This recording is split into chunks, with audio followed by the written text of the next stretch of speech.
Máy CNC một đầu, hút chân không, xài phần mềm C Studio. Hàng bên năm.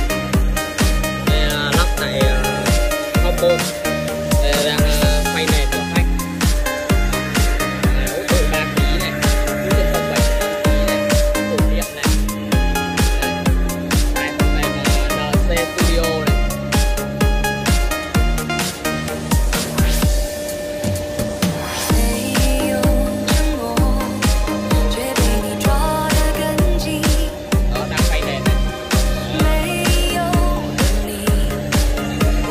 Máy hút chân không rất là khỏe các bạn nhé. Máy được cung cấp bởi công ty Nhân Đây, chúng tôi dùng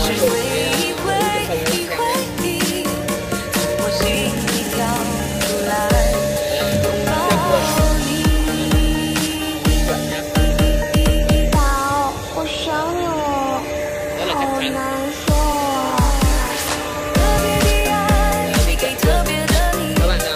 CNC thì để cho tôi công ty trách nhiệm hữu hạn tốt hơn xa được cái tốt hơn cho người em.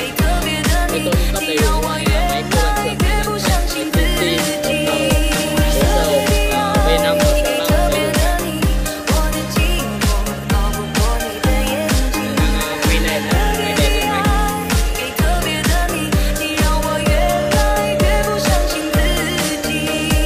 Đây xưởng khách là có 2 cưa bàn trượt.